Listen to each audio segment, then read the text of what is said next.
अब सुनने में आ रहा है कि चुनाव में आ रहे हैं। जी, कल सबसे पहले तो आप सभी को प्रणाम और सभी तिरहुत स्नातक क्षेत्र के निर्वाचन क्षेत्र के परिवारजनों को भी प्रणाम।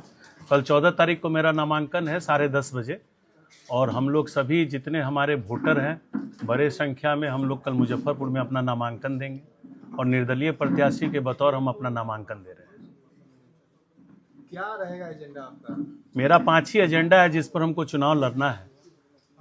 पिछले 25 साल के तिरहुत स्नातक क्षेत्र के कार्यकाल को देख लीजिए, अभी तक बेरोजगार तिरहुत स्नातक में कितने बेरोजगार हैं उसका कोई इंडेक्स नहीं है।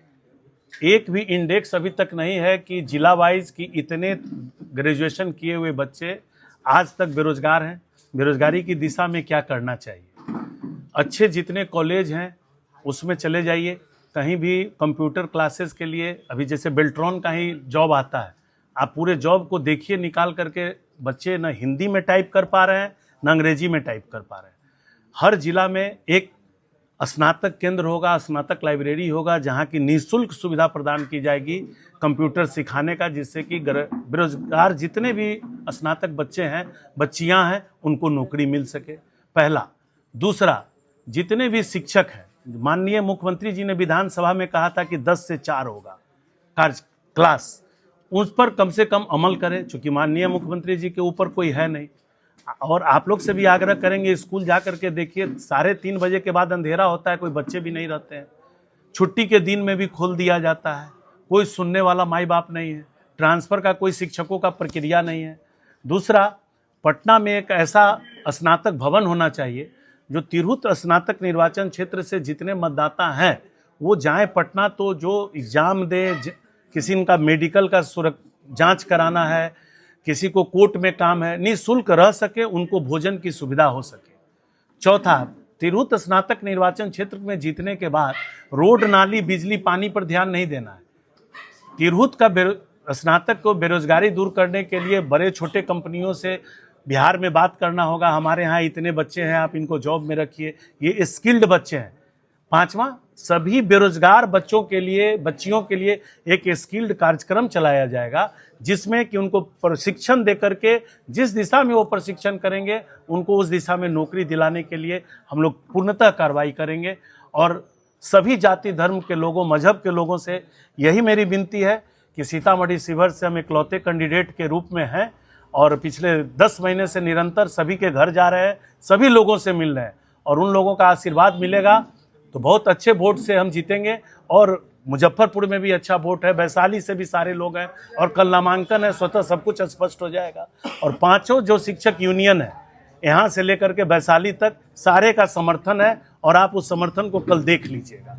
बहुत बहुत धन्यवाद। पार्टी समर्थित में कई कैंडिडेट है कि ये स्नातकों के लिए रोजगार के अवसर नहीं उपलब्ध हो पाए, इसका कारण कौन है? क्योंकि यहाँ से तो कारण है कि आप पिछले कारण है कि आप, मैं किसी पर कोई टीका टिप्पणी नहीं करना चाहता हूँ। पिछले 25 साल का आप क्लिप निकालिए विधान परिषद का, विधानसभा का, एक भी स्नातक के बच्चे बच्चियों के लिए किन्हीं के द्वारा कोई क्वेश्चन विधानसभा के अंतर्गत विधान परिषद में नहीं किया गया कि हमारे क्षेत्र में इतने स्नातक बच्चे बच्चियां बेरोजगार हैं, इनको नौकरी दिलाया जाए। इनका काम क्या है कि बीए का डिग्री लीजिए और छोला भटूरा के दुकान में नौकरी कीजिए, आप पंजाब जाके लेबर का काम कीजिए, ड्राइवरी कीजिए। मैं ऐसे ऐसे लोगों से मिलाऊंगा आपको इसी सीतामढ़ी में कि बीए पास करने के बाद वो 15,000 के महीने पर ड्राइवरी कर रहे हैं। किसी लोगों ने, किसी माननीय ने ये क्वेश्चन ही नहीं उठाया आज तक। आप क्लिप निकाल करके देख सकते हैं।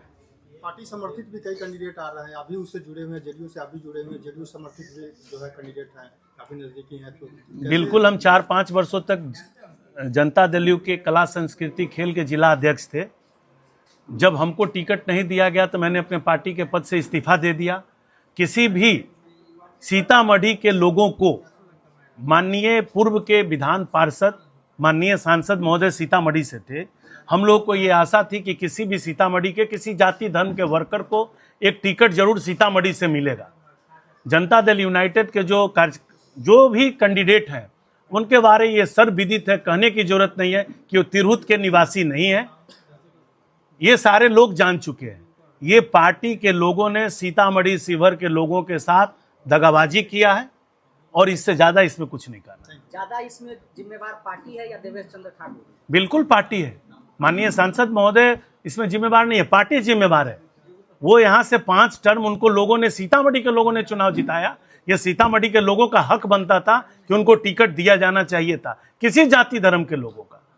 तो मैं तो 10 महीना पहले ही से इसमें लगा था। जब माननीय सांसद महोदय चुनाव लड़ रहे थे, मैं उस समय भी अपने फेसबुक पोस्ट से तिरहुत स्नातक निर्वाचन क्षेत्र के मतदाताओं को प्रणाम कर रहा था।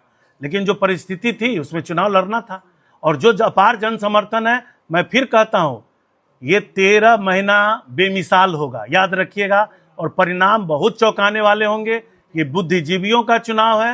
बड़े बड़े जो अपने आप को सिरमौर और तोप कहते हैं, उनको भी समझ में आ जाएगा कि उनके कहने से कितना वोट पढ़े लिखे लोगों का मिलता है या डाइवर्ट होता है। सारे जनता मूड बना चुके हैं। आप तोप की बात करते, कौन है तोप?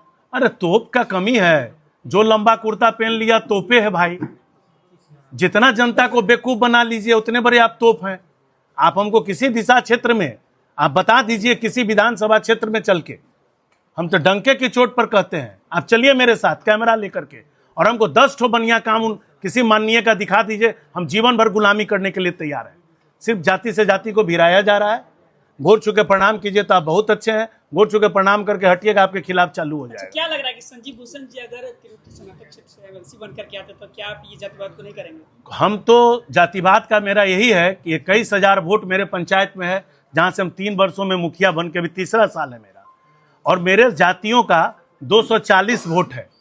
और आज तक उस सूरी बहुल क्षेत्र से 800 वोट 900 वोटों से कोई सूरी मुखिया भी नहीं जीते थे। और हम इतने बड़े पैमाने पर, महान जनता ने हमको चुनाव जिता करके भेजा था, और 3 साल में ही एक राष्ट्रीय पहचान बना दिए पंचायत का। मवाबा पंचायत का नाम ब्लॉक में कोई नहीं जानता था, जिला में, राज्य में 2023 में बेस्ट मुखिया का अवार्ड मुझे दिया गया।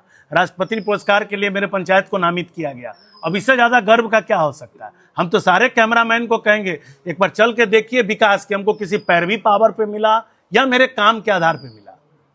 महान जनता ने हमको वोट दे करके जिताया, हर जाति धर्म के लोगों ने। किसकी वजह से आपको टिकट नहीं मिल पाया? पार्टी की वजह से। पार्टी में भी मेरा नाम था। बड़े बड़े जो सिरमौर बैठे हुए थे, एक राष्ट्रीय अध्यक्ष जो नए वाले हुए हैं, नए वाले अध्यक्ष हुए हैं, नए वाले जो अध्यक्ष हुए हैं, उनका कार्यकाल कितना सुनहरा है समझिए। पहले अध्यक्ष बने, एक विधानसभा चुनाव हार गए। अब देखिए 4 उपचुनाव में उनके ऊपर क्या सिरमौर क्या चढ़ता है। आपकी पहचान तो डायरेक्ट ललन सिंह से है। नहीं, ललन बाबू से मेरे पारिवारिक संबंध है, पहचान होनी एक अलग बात है। अब उस पहचान को क्या पहचान मानिएगा? टिकट नहीं मिला तो क्या पहचान है, नहीं पहचान है।